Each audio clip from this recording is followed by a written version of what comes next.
Hello friends, in previous lecture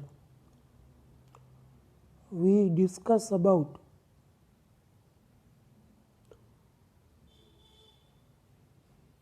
the method of lanthanide element, how to get lanthanide elements from monazite. Okay, now in today's lecture we discuss about individual isolation of lanthanide. કે ગઈકાલના લેક્ચરમાં આપણે ટૂંકમાં મોનેજાઇટ જે send હતી એમાંથી લેન્થેનાઇડ એલિમેન્ટનું isolation કઈ રીતે થાય એ આપણે જોયું હતું કે જેમાં આપણને બે કે બે કરતાં વધારે ટૂંકમાં લેન્થેનાઇડના એલિમેન્ટ મળતા હતા. હવે આજના લેક્ચરમાં આપણે એવી મેથડ શીખવાની છે કે જેમાંથી ફક્ત એક જ લેન્થેનાઇડ તત્વ જે છે એ આઇસોલેટ થાય. તો એમાંની પહેલી મેથડ છે ion exchange method. Like soap and detergent કે સાબુ અને ડિટર્જન્ટ પાવડર જે છે એની માટે થઈને જે મેથડ હતી પ્લસ અને માઇનસ ચાર્જવાળી, મેલને રિમૂવ કરવાવાળી, એ ટાઈપની આયન એક્સચેન્જ મેથડ આવે છે. એ લેન્થેનાઇડ માટે છે તો જોઈએ. This is the most rapid and effective modern method. કે આ અત્યાધુનિક સૌથી ઝડપી અને વધુ અસરકારક મેથડ છે. When an aqueous solution containing the mixture of trivalent lanthanide ion, કે જ્યારે દ્રાવણમાં ટ્રાયવેલેન્ટ લેન્થેનાઇડ આયન હાજર હશે, એટલે કે M+3 ધરાવતા આયન જ્યારે હાજર હશે, is passed through a column having synthetic cation exchange resin, કે એને કોલમમાંથી પસાર કરવામાં આવે. બરાબર, આકૃતિમાં તમને કોલમ દેખાય છે. આપણે જે હોળીમાં પિચકારીથી રમીએ છીએ એ ટાઈપની આખી કોલમ હોય છે. તો એ કોલમમાં સિન્થેટિક કેટાયન એક્સચેન્જ રેઝિન હોય કે જેને HR સોલિડ કહેવામાં આવે છે, એ પહેલાંથી ફિલઅપ કરેલું હોય, એમાંથી પાસ કરવામાં આવે છે. તો M+3 આયન શું થશે? તો કે the M+3 ions of the resin and gate fix on it. કે M+3 આયન જે છે એ રેઝિન આરે ટૂંકમાં જોડાઈને ત્યાં ફિક્સ થઈ જશે. M+3 + 3HR, તો સામેની બાજુ એમાં 3 મળશે અને 3H+ જે છે એ રિમૂવ થશે. તો આ એનું ઇક્વેશન છે. Larger size ions like lutetium is attached loosely to the resin than smaller size ion like lanthanum Al+3. કે જે મોટી સાઇઝના આયન હશે એ ટૂંકમાં લૂઝ એટલા બધા ફિક્સ નહીં જોડાય, ને જે સ્મોલર આયન છે એ ઝડપથી એમાં જોડાઈ જશે. બરાબર, તો એ યાદ રાખવાનું કે સ્મોલર આયન હોય એ ફિક્સ થઈ જાય છે રેઝિન આરે ખૂબ જ ઝડપથી, એમ સારી રીતે.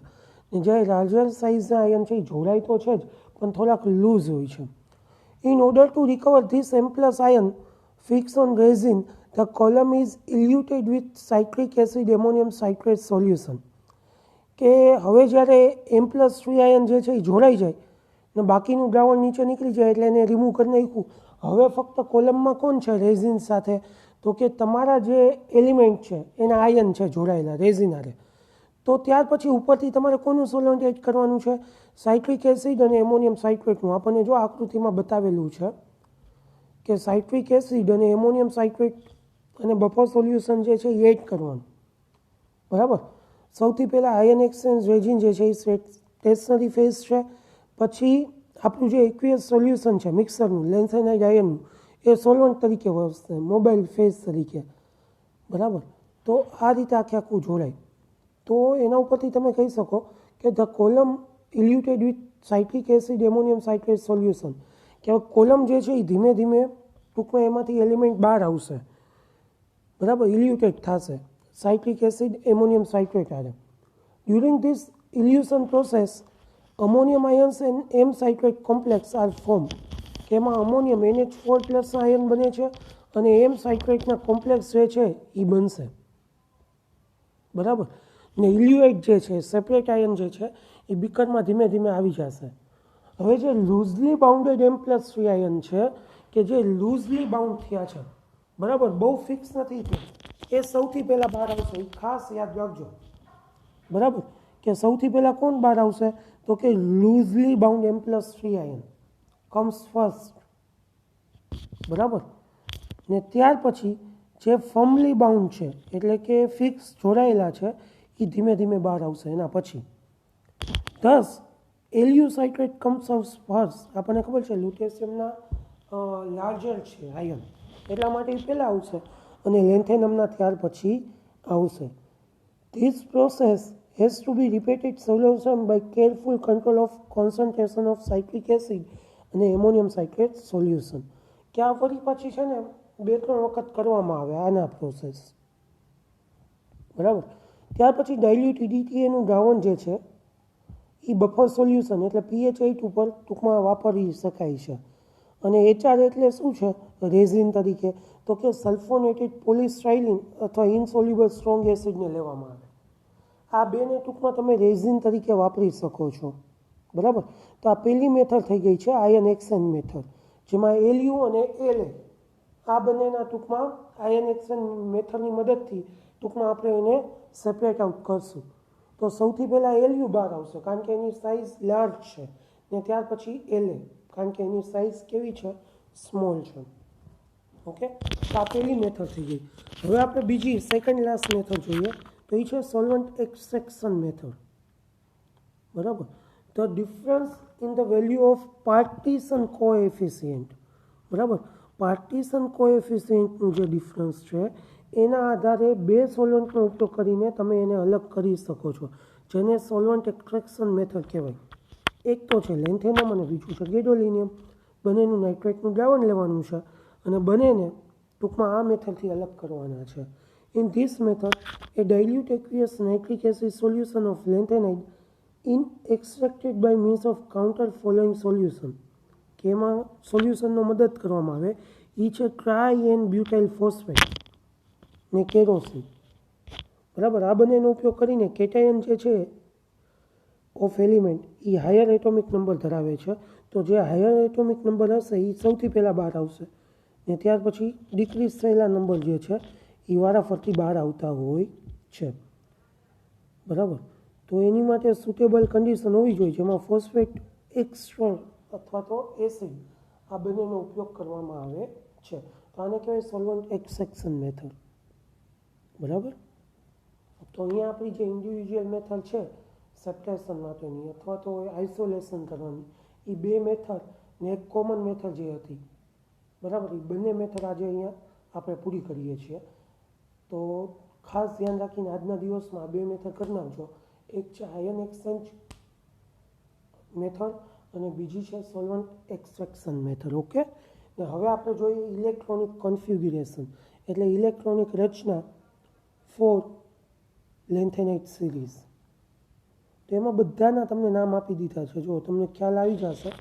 આપણે ટૂંકમાં સૌથી પહેલાં મેં તમને કીધું હતું એ રીતે કરવાનું છે. લેન્થેનમ 57 નંબર, એનો સિમ્બોલ LA ને એની ઇલેક્ટ્રોનિક કોન્ફિગ્યુરેશન આપણને આપી છે, બરાબર. 5D1 ને CX2, Ln+2 અને +3 એટલે જો એનું +2 આયન હોય, +2 ધરાવતી જો ઇલેક્ટ્રોનિક કોન્ફિગ્યુરેશન જોઈએ તો 5Dમાં 1 આવશે અને 4Fમાં Ln+3 હોય તો 4Fમાં 0 આવશે. એ રીતે તમને +2 ને +3 માટે આપેલું છે. પછી સીરિયમ તમને આપેલું છે. સીરિયમ તમે જુઓ તો તમને ખ્યાલ આવશે. ત્યાર પછી પ્રીસોડિયમ, નિયોડિમિયમ, પ્રીમિથિયમ, સમેરિયમ, યુરોપિયમ, ગેડોલિયમ, ટર્બિયમ, ડિસ્પ્રોસિયમ, હોલ્મિયમ, અર્બિયમ, થુલિયમ, ઇટર્બિયમ ને લ્યુટેશિયમ, બરાબર. તો આટલા આપણને આપેલા છે, બરાબર. તો આ બધાની ઇલેક્ટ્રોન રચના આજની તારીખમાં કરી નાખજો. તો it will be notice that કે આ વસ્તુ યાદ રાખજો કે ઇલેક્ટ્રોનિક અવસ્થા જે છે ગ્રાઉન્ડ સ્ટેટમાં એટોમ જે છે એ ઇરેગ્યુલર છે કારણ કે એના એટોમિક નંબર કેવા થાય છે? વધે છે.